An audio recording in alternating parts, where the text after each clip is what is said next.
오늘 말씀은 우리 마태복음 7장 20절에서 23절에 나와 있는 신앙의 본질, 부제로 하나님의 아버지의 뜻을 행하는 자라는 제목으로 말씀을 증거하고자 합니다. 오늘 아침에 제가 설교를 준비하고 보니까 페북에 어떤 한 장로님이 글을 올렸습니다. 그 글의 내용은 굉장히 격분해서 올린 글인데, 자자손손 복받고 번영한다. 교회에 헌금 많이 하면 하나님이 번영하고 복을 준다. 이런 TV의 방송의 설교를 듣고 격분해서 아직도 이런 설교를 하느냐 하고 올렸던 그런 내용입니다. 우리가 하나님 앞에 충성하고 물질을 드리면 복을 받는 건 사실이지만, 오늘날 예수님이 가르치는 이 바른 신앙에 대해서 우리가 가르치지 못한 목회자의 책임이 클 것입니다. 오늘 본문에도 보면 마지막 날에 주님께서 그 문제를 다 다루신다라고 말씀하고 있습니다. 마지막 날에 성도들은 하나님의 말씀 앞에 살지 못한 그런 삶을 평가받을 것입니다. 우리는 이런 부분에서 상당히 두려워해야 됩니다. 그래서 오늘의 가장 중요한 것은 예수님께서 그렇다면 우리에게 어떤 신앙을 가져라라고 말씀하시는가. 그것은 여러분들이 마태복음 오늘 특별히 그 5장에서 7장 이 산상수훈 또는 산상보훈을 보면 정확하게 답이 나와 있습니다. 저도 이 산상보훈을 또 읽을 때에 부분적으로 이해를 했는데, 이번 주에 묵상하면서 정말 이 전체적인 예수님의 말씀에 초점이 들어와서 너무너무 은혜가 되었는데, 그것에 대해서 제가 보면 한마디로 이 산상수훈은 여러분들이 이 예수님께서 아버지의 뜻, 즉 하나님 아버지의 뜻대로 살아가는 그러한 삶을 보여주시고 가르치신 내용이다. 이렇게 보시면 이해가 되겠습니다. 무슨 말이냐? 여러분 5장 48절 한번 보십시오. 구체적으로 한 구절씩 제가 증거해 줄 수 있지만, 대표적인 구절 5장의 대표적으로 마지막에 보면, 그러므로 너희 하늘 아버지께서 완전하신 것 같이 너희도 완전해져라. 아버지처럼 아버지를 닮아라. 아버지같이. 그래서 5장 계속 읽어보면 하나님 아버지의 아들이 된다. 아버지. 그러니까 아버지에 대해서 말씀하고 있죠.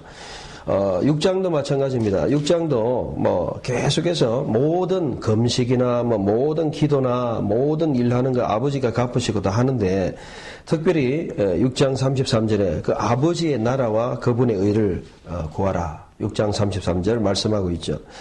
또 7장 우리가 20절 오늘 읽은 본문에, 그래서 아버지께서 아버지의 뜻대로 행하는 자만 하나님이 인정해 주신다. 7장 21절에 나와 있고, 그것은 열매 맺는 자다라고 말씀하고 있습니다. 그래서 여러분들이 이 산상보훈은 마치 구약의 십계명 같이 특별히 이 시내산에서 주신 말씀처럼, 예수님께서 시내산에서 주신 말씀처럼 정말 이 산에서 주신 그 말씀 동일한 것이죠. 그래서 이 말씀을 통해서 아버지의 아들, 우리가 하나님의 자녀로서 어떻게 살아야 되느냐, 우리에게 분명한 관점을 보여주십니다. 여러분, 오늘 우리는 신앙생활을 할 때에 많이 착각할 수가 있습니다. 무슨 말이냐면 이 교회 생활만 열심히 하면 신앙생활을 잘한다 라고 생각할 수 있습니다. 물론 반드시 일치하는 건 아닙니다. 무슨 말이냐면 실제로 많은 케이스가 있는데, 어떤 한 청년이 새벽기도에 3개월 동안 열심히 나왔어요. 목사님이 너무 감동을 받아가지고 이 청년 좋다 이래가 소개시켜 해줬는데, 나중에 보니까 사기꾼이다 이 말이죠. 얼마든지 우리가 교회에 열심히 온다고 해가지고 속을 수 있다는 이야기입니다. 오늘 우리가 그런 것을 방지하기 위해서는 오늘 이 산상수훈 보훈의 말씀을 잘 봐야 됩니다. 여러분 5장에서 7장까지 한 절 한 절 여러분들이 전체로 낱낱이 이해를 해야 되지만, 특별히 이 말씀은 우리 주보에 나와 있는 것처럼 예수님의 그 모범, 예수님의 그 아들됨, 자녀됨의 모범과 가르치심입니다. 예수님은 실제로 그렇게 사셨고 우리에게 가르치셨습니다. 예수님이 사역할 때 마태복음 3장 17절에 보면 하늘의 음성이 있으면서 내 아들이다, 사랑하는 내 아들이다. 그리고 성령님도 비둘기같이 내렸다라고 말씀하고 있습니다. 그것은 무슨 말이냐면 바로 아버지의 뜻을 순종하러 오셨다는 겁니다. 그래서 마태복음을 전체적으로 보면 마태복음 26장 39절에도 보면 아버지의 뜻을 다 이루시러 오신 것입니다. 십자가 지신 것도 아버지의 뜻을 이루고, 아버지의 뜻은 뭡니까? 구원의 역사, 구속의 역사를 이루시는 것이죠. 여러분, 그렇습니다. 이와 같이 예수님은 철저하게 아버지의 뜻대로 사셨던 분이십니다. 집사람하고 국제시장 영화를 봤어요. 여러분들이 안 본 사람이 거의 없을 거예요. 그런데 저희들은 극장에 못 갔어요. 1,몇백만에 못 들어갑니다. TV에서 이제 케이블에서 나와서 국제시장이 떠서 이제 봤어요. 보다가 많이 울었어요. 여러분들은 본 지 몇 달 됐겠지만 너무너무 눈물이 많이 나더라고요. 그 한국 그 당시 한국 전쟁부터 해가지고 독일 광부 시절, 그리고 또 우리 베트남 이 정말 가서 돈 벌고 하는 그런 모든 우리 한국의 어려웠던 그 시기. 근데 저는 이제 다른 것보다도 그 아버지, 그러니까 아들 그 덕수가 아버지와 헤어졌잖아요. 헤어지면서 아버지가 네가 꼭 너 만난다. 부산에 가면 꽃분이네. 너 꼭 거기서 만난다. 그랬는데 그 아버지가 오실 것을 생각하면서 그 가게를 문을 안 닫고 늙을 때까지 자식들은 팔아라 하는데 끝까지 가지고 있었던 것을 보면서 마지막에 거의 끝나는 부분에 보면 아버지 저도 열심히 살았죠. 열심히 살았습니다. 또 아버지 이제는 이제 안 오시겠죠. 하면서 이제 그 가게를 팔려고 하는 그런 이제 뉘앙스로 마무리되는 내용입니다. 그걸 보면서 아버지에 대한 어떤 뜻, 아버지를 위해서 참 열심히 사는 그런 모습을 보았습니다. 물론 이것이 우리가 성경하고 크게 연결될 수 있느냐라고 생각하지만 우리가 인간도 하물며 아버지의 뜻을 행하는데 하나님 아버지의 뜻을 행하셨던 그 주 예수 그리스도. 그래서 예수님께서는 아버지의 뜻을 전하기 위해서 5장에 보시면 산에 올라가서 말씀을 가르쳤는데 그게 바로 팔복입니다. 여러분 팔복은 우리가 설교를 잘 들어서 여러분 아실 겁니다. 그런데 거기서 아주 중요한 것이 제가 첫째 복과 여덟째 복 3절 10절을 보시면 심령이 가난한 자는 복되는데 하늘나라가 그들의 것이다. 그리고 여덟 번째 복 10절에 보면 의를 위하여 박해를 받는 자는 복되다. 하늘나라가 그들의 것이기 때문이다. 그래서 이 산상보훈에 대해서는 이 한국 신학자 중에 고려신학대학원의 이 원장인 우리 변정길 교수님이 쓰는 책이 있어요. 또 미국의 유명한 D.A. 칼슨이라는 사람이 The Sermon on the Mountain, 마운트 또는 이런 책으로 쓴 책인데 이 두 권을 보면 거의 잘 내용이 소개되어 있어요. 이 두 분들도 지적을 해요. 3절 10절에. 그래서 우리가 하나님의 그 나라, 우리가 하나님의 나라의 시민이 되기 위해서 먼저 가장 아버지의 뜻을 행하기 위해서는 먼저 하나님의 나라의 시민이 되어야 된다는 것입니다. 그래서 그 8가지는 우리가 기초적으로 우리 마음속에, 그래서 여러분들이 마음이 정말 가난하고 하나님을 찾아야 된다. 아버지를 사모하고, 그래서 그 아버지의 자녀들이 되고 화평케 하면 이것이 바로 이 팔복의 시작입니다. 이러한 복을 받은 모든 사람들, 그래서 여러분들 우리 신앙생활은요 하나님의 자녀가 되는 그러한 삶을 말씀하고 있다는 것입니다. 주님이 그렇게 사셨고요. 우리도 그렇게 살아야 됩니다. 그런 관점에서 여러분 이 팔복을 이해하고 또 산상수훈을 이해하면 하나하나 우리에게 와닿습니다. 여러분들이 많이 아는 뭐 소금과 빗대고 또 살인하고, 욕하면 살인하고, 간음하면 뭐 마음의 업력을 품으면 간음하고, 그 다음에 뭐 이혼하고 맹세하고 모든 부분을 다 이야기하는데 이 모든 삶 속에서 가장 중요한 것은 뭐냐면 아버지를 닮아라는 거예요. 5장 48절에 아버지의 온전한 같이 온전하라는 거예요. 우리의 목표는 아버지를 닮아가는 겁니다. 신앙생활에 교회생활을 열심히 하고 구복적인 생활하는 그것이 목표가 아니고, 남들보다 뭐 잘하는 것이 목표가 아니고, 그런 것도 좋아 보이겠지만 그것보다 중요한 것은 진짜 내가 아버지를 닮았느냐 안 닮았느냐는 것입니다. 여러분 하나님 아버지를 닮으시기를 바랍니다. 이것이 바로 주님이 우리에게 요구하신 것, 주님이 샘플로 보여주셨습니다. 저는 이 한국의 이 교회들이 이 말씀을 너무 어렵게 생각해요. 그래서 신학적인 입장, 신앙적인 입장, 이 두 가지가 큰 문제가 있는데, 신학적인 입장은 뭐냐면, 신학적인 입장은 너무 이것은 어렵다. 그래서 산상보훈은 천국에 가서 가능하다. 이런 식으로 아예 포기를 해버려요. 그래서 이렇게 되면 뭐가 문제가 되느냐면, 우리가 이 칼빈주의, 너무 그냥 우리가 구원받았느냐, 믿음으로 구원받았느냐, 그런 걸 강조하는 것은 신앙에서 기초적인 것입니다. 그런데 그것도 중요하지만 제가 보기에는 예수님이 직접 가르치신 5장에서 7장 말씀을 우리가 정말 마음에 새기고 이해를 해야 됩니다. 무슨 말이냐면 이 말씀을 잘 알아야 돼요. 신학적으로 그냥 내가 믿을 때 구원받았느냐 안 받았느냐 그것만 가지고 받았다. 그래서 이제는 뭐 괜찮다. 이렇게 살아가고 교리로만 만족하는 이런 것도 잘못됐죠. 예수님은 그 정도 말씀하고 있지 않습니다. 삶을 말씀하고 있습니다. 또 신앙적으로도 한국교회가 큰 숙제에 지금 빠졌는데 그것은 뭐냐면 이 아르뱅주의라는 그런 책이 있습니다. 그것은 뭐냐면 칼빈주의와 알미니안주의 합한 것. 그래서 이게 바로 신학적인 문제이기도 하고 또 신앙적으로도 많은 사람들이 너무너무 나태해요. 대부분 사람들이 우리는 이 말씀 지킬 수 없다 그래요. 산상수훈을 한번 다 읽어보면요. 야 나는 이 못 지킨다. 예수님이 어느 정도 말씀하셨냐면 정말 이 손이 나쁜 짓 하면 손 잘라버리라. 뭐 이런 식으로 말씀하시니까 그래 손을 하나 잘라버리고 눈이 범죄하거든 간음하고 막 범죄하거든 뽑아버리라. 그래 뽑아버려서 차라리 지옥 가는 것보다 낫다. 이렇게 말씀하니까 야 이건 뭐 아무도 누가 지킬 수 있느냐. 두려워서 무서워서 그렇게 생각하고 있습니다. 그래서 우리 신앙인들도 너무 이 말씀을 어렵다, 안 된다 이렇게 생각을 하는 것이 현실입니다.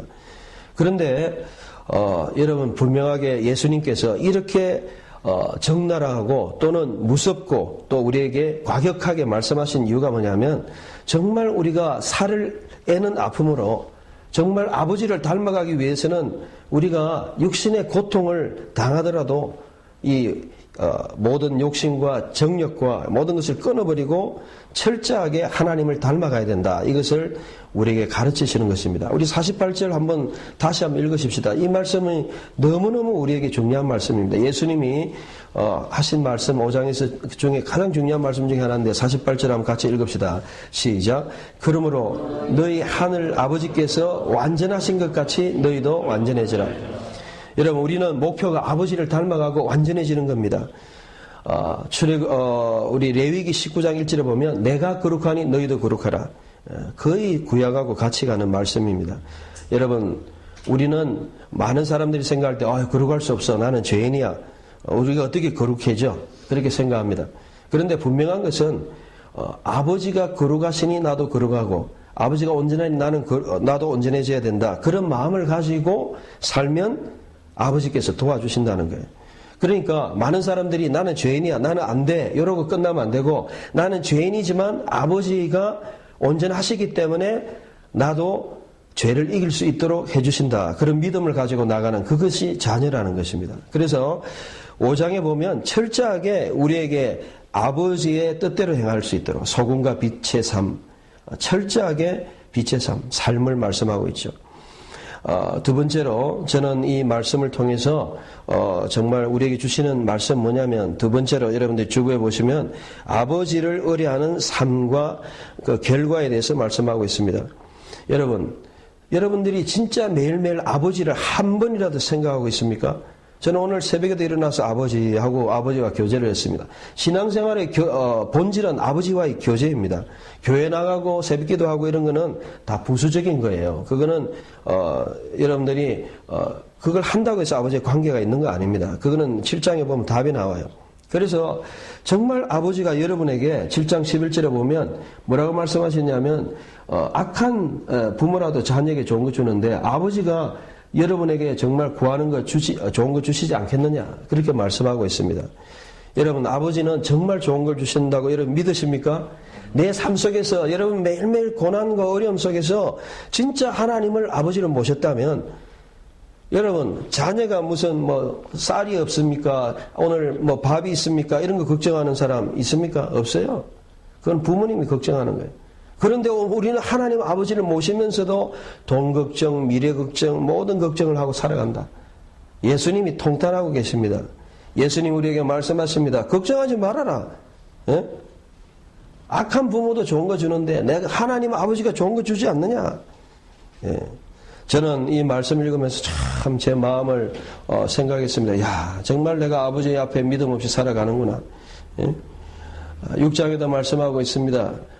정말 아버지를 의지한다고 할 때 하늘에 나는 새도 하나님이 다 뜻없으면은 한 마리도 안 떨어지고 들에 있는 꽃도 하나님 입히시는데 하물며 너희이겠느냐? 아버지의 말씀입니다. 오늘 우리가 이런 모습을 가지고 살아가야 되는데 성경에서는 그렇지 못한 두 가지의 아들을 보여줍니다. 누가복음 15장 11절에 32절 두 탕자입니다. 우리는 전통적으로 한 탕자만 알고 있죠. 막내 아들 집을 나갔어요. 그래가지고 뭐 지엄열매 먹고 고생 죽도록 하고 그래가지고 나중에 이제 돌아가야 되겠다. 돌아오니까 큰아들이 보고 통탄하죠. 자기를 위해서는 참 잔치도 안 벌여주던 아버지가 막내 그 방탕한 아들 그냥 가가지고 완전히 그냥 가산을 다 쓰고 온 그 아들은 품어줄 때 질투했습니다. 성경은 많은 해석자들도 그렇고 성경을 깊이 보는 사람은 두 탕자라고 봐요. 우리는 전통적으로 한 탕자만 봤죠. 막내 아들만 탕자를 봤는데 내가 정말 하나님 믿고 교회 다니고 하나님을 신앙생활을 하면서도 그 아버지가 주시는 그 풍성함을 누리지 못한 그러한 큰아들 또 문제가 있다는 겁니다. 여러분의 신앙생활은 어떻습니까? 큰아들입니까? 아니면 작은아들입니까? 우리가 둘 다 아니어야 돼요. 우리는 정말 아버지하고 깊은 관계를 가지다. 아버지한테 말씀드리고 아버지 오늘 상황이 이렇습니다. 아버지 정말 제가 이런 걸 원합니다. 아버지 저는 정말 이렇습니다. 하나님 아버지 앞에 예수님은 그런 삶을 살았어요. 어려움을 당할 때 아버지 내가 이거 참 고난을 받기 힘듭니다. 십자가를 못 집니다. 그러나 아버지의 뜻대로 하옵소서. 아버지의 뜻. 오늘 본문도 철저하게 아버지 뜻이에요. 그런데 오늘 우리가 읽었던 본문에 돌아가 보면 그 아버지와 전혀 상관없는 그런 사람들이 있습니다. 그것이 바로 22절에 나타난 사람들입니다. 이 사람들은 말로 고백으로는 주님 주님 불렀어요. 여러분 주님 주님 말하고 고백하는 게 중요한 게 아닙니다. 오늘 한국교회에 많은 지금 논란이 있습니다. 방언이 뭐 틀리냐 맞으냐 방언하면 뭐 그거는 사탄의 방언이다. 여러 가지 지금 논란이 많습니다. 그런데 오늘 이 마태복음에 나타난 말씀을 보면 그것의 본질을 알 수 있어요. 여러분 방언을 하든지 신비적인 능력이든지 그게 중요한 게 아니라는 겁니다. 그것이 하고 안 하고가 중요한 게 아니고 더 중요한 것은 아버지의 뜻을 행하느냐라는 것입니다. 21절 보십시오. 주여 주여 하는 자마다 하늘나라에 들어가는 것이 아니라 오직 하늘에 계신 내 아버지의 뜻대로 행하는 자라야. 그리고 열매로 그들을 안다라고 말씀하고 있습니다. 오늘 한국교회는 열매가 없는 시대에 지금 완전히 도착했습니다. 지도자들이 열매가 없습니다. 많은 기적을 나타냅니다. 여기 선지자 노릇한다는 것은 예언한다는 말입니다. 오늘날 친다면 예언한다는 것은 목사를 이야기하는 겁니다. 목사가 말씀을 전할 때 이거는 예언입니다. 주의 말씀이기 때문에.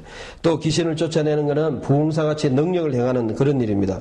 많은 권능을 행하는 것은 목회 열매가 나타나고 정말 여러 가지 권능의 역사가 하나님 함께하는 역사가 나타나는 것입니다. 다시 이야기하면 현상과 이러한 결과는 나타날 수 있다는 것입니다. 그런데 여기에서 우리가 속으면 안 된다는 거예요. 속으면 안 된다는 거예요. 여러분 오늘날 우리가 대부분의 사람들이 현상과 결과를 보면서 이 현상과 결과만 나타나면 하나님 함께 하신다 이렇게 생각합니다. 여러분 착각하면 안 됩니다. 현상과 결과도 무시할 수 있어야 돼요. 오늘 말씀을 보면 20절 말씀 때문에 그렇습니다. 그 현상과 결과를 나타내는 사람이 열매가 어떻느냐? 예수님은 철저하게 열매를 보셨습니다. 오늘 우리 신앙생활에 내가 진짜 하나님의 자녀다. 내가 진짜 하나님의 백성이다 하면은 소금과 빛의 거룩한 착한 열매가 나타나고 아버지를 닮아가고자 하는 열정과 마음이 생기고 내 삶 속에서 아버지를 닮아가는 그런 모습이 나타나야 된다는 것입니다. 여러분 오늘 한국교회는 너무 현상에 집착하고 있습니다. 능력과 막 기도의 능력, 막 넘어지고, 막 그다음 방언하고, 막 신비적이고 병 낫고 예수님도 그런 역사를 했습니다. 예수님의 3대 사역이 힐링, 티칭, 프리칭 아닙니까? 고치시고 병 고치시고 그다음에 가르치시고 설교하시고 세 가지 예수님의 사역이었어요. 그런데 이러한 현상들만이 하나님의 역사라고 우리는 볼 수가 없어요. 왜? 예수님은 열매로 판단한다고 말씀합니다. 오늘 여러분들이 주위에 많은 신앙인들을 보시기 바랍니다. 그분들이 하는 것 좋은 열매도 결과도 보고 현상도 보는데 거기에서 그분이 말하는데 어떻게 살아가느냐, 제가 설교를 하는데 어떻게 살아가느냐, 제가 설교를 공개하고 하는 이유는 제가 삶에 대한 책임 때문에 그런 겁니다. 내가 이렇게 설교하면서 조용히 그냥 설교하고 그냥 삶은 안 살아가려고 하면 공개를 안 할 수도 있어요. 그러나 설교를 하고 내가 거기에 대해서 그렇게 살아가고 하나님과 사람 앞에 살아가야 된다.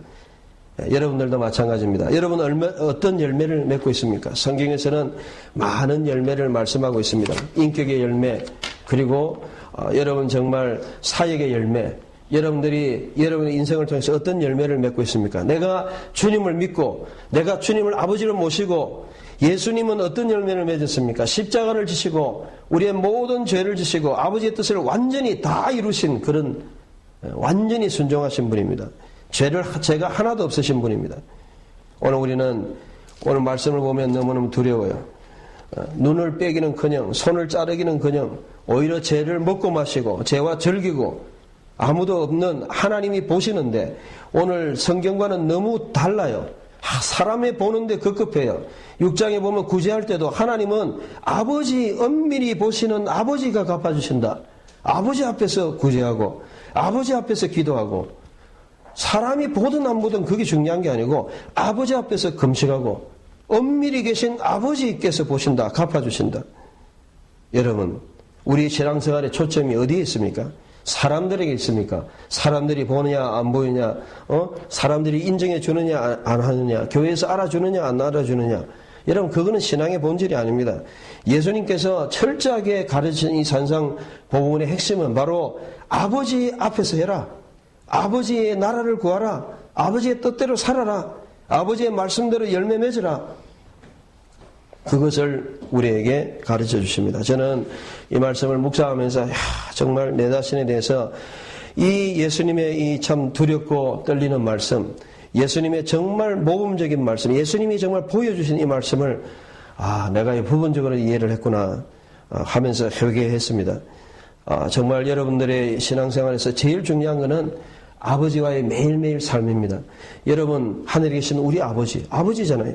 우리나라 성경에서는, 우리나라 말로는 그냥 하늘에 계신 우리 아버지라니까 뒤에 나오지만 헬라어는 파테르, 아버지여 이렇게 나와요. 혹격으로 아버지여, 그 다음에 하늘에 계신 이렇게 나와요. 영어로도 마찬 father 이렇게 나오죠. 그러니까 아버지하고 관계가 제일 신앙의 본질이라는 것입니다. 여러분들이 주위의 다른 것들은 다 비본질적인 것입니다. 여러분이 일어나서 하는 모든 행동들, 아버지하고 어떤 관계의 삶을 하십니까? 아버지는 여러분의 모든 어려움을 아십니다. 6장 30절에 오늘 있다가 내일 아궁이에 던져지는 덜풀도 하나님께서 이처럼 입히신다 하물며 너희는 더 잘 입히시지 않겠느냐? 하나님이 여러분을 입히십니다.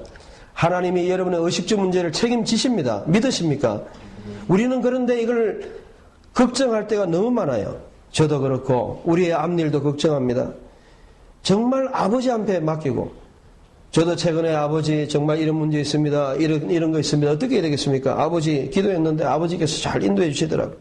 신앙생활은 매일매일 아버지하고 관계를 가지세요. 아버지하고 관계를 깨지 말고, 아버지하고 관계가 또 신뢰가 깨지지 말고, 하나님 아버지가 정말 어떤 분이신가? 하나님 아버지는 여러분의 모든 필요한 것을 아시고 여러분을 입히시고, 오늘 본문의 말씀처럼 정말 이방인들이 찾는 것처럼 그런 것이 아니고 가장 좋은 것으로 채우시는 하나님이다. 여러분, 그래서 우리 신앙은 비밀리에 되어야 돼요. 남들 앞에서 막 시끄럽게 그냥 막 이렇게 텔레비전에 나와가지고 하는 그런 신앙이 본질이 아니라는 겁니다. 6장 4절에 구제할 때도, 내가 좋은 일 할 때도 막 남들에게 그냥 TV 나와가지고 그게 하나님 앞에 하나님이 기뻐하시는 하나님 중심이 아니라는 게, 엄밀히 보시는 하나님 앞에 우리가 살아가야 된다. 여러분, 신앙생활이 매일매일 내가 하는 것이 정말 아버지 앞에 엄밀하게 하느냐, 아니면 사람들 앞에 보이려고 할 때가 많은가? 그렇다면 우리는 잘못될 수 있습니다. 죄에 대해서 얼마나 단호하냐? 정말 눈을 뽑습니까? 정말 손을 자릅니까? 죄에 대해서 단호합니까? 아버지를 정말 닮아야 되겠다. 내가 정말 세상 사람들이 추구하는 그러한 삶을 살지 말아야 되겠다. 그러한 결단과 이 말씀처럼 우리가 두려워하면서 이 말씀대로 살아가야 됩니다. 말씀의 결론을 맺습니다. 여러분 마지막 날에 하나님께서 여러분 모두에게 우리 하나님 아버지가 여러분을 다 평가하실 것입니다. 오늘 정말 성경에 나와 있지만 너무 그냥 잘못된 가르침 또는 그렇게 해서 하나님 아버지 앞에 불법을 행하는 자들아, 불법이라 그랬습니다. 불법이라는 것은 23절에 보면 아노미야, 이거는 완전히 법에서 위촉된 거예요. 하나님의 말씀에서 잘못된 거예요. 자기 딴에는 잘했는데 여러분 아무리 잘해도 하나님 아버지의 뜻이 아니면 그거는 다 불법인 거예요. 내 생각과 내 뜻대로 내가 좋은 대로 하는 것이 중요한 것이 아닙니다. 하나님 아버지의 뜻을 알기 위해서 우리는 성경을 잘 읽어봐야 돼요. 하나님 뭘 원하시나? 그의 나라와 그의 의를 구하시기를 원하시고 또한 하나님의 나라를 세우시기를 원하시고 우리는 사람 중심으로 내 성공하는 것을 원하고 사람들 앞에 인정받는 걸 원하지만 하나님은 조용하게 하나님만 바라보고 살기를 원하십니다. 말씀의 결론을 맺습니다. 정말 우리는 말씀대로 살기 쉽지 않아요. 빛과 소금은 어떻게 살겠습니까? 온전하게 어떻게 살겠습니까? 원수를 사랑하기까지 어떻게 오류를 가자고 하는데 심리를 어떻게 갈 수 있겠어요? 나는 안 돼요.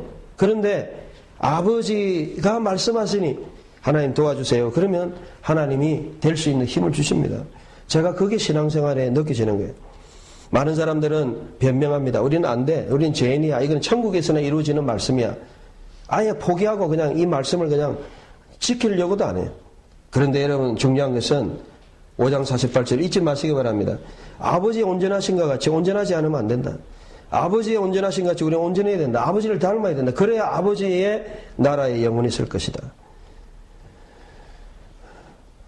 우리는 이 말씀처럼 신앙의 본질이 뭔가 바로 하나님의 뜻대로 행하는 삶, 열매가 나타나는 삶이라는 것을 말씀드립니다. 우리가 매일매일 삶 속에서 여러분의 삶 속에서 신앙의 열매를 맺는 여러분 되시기를 주의 이름으로 축원합니다.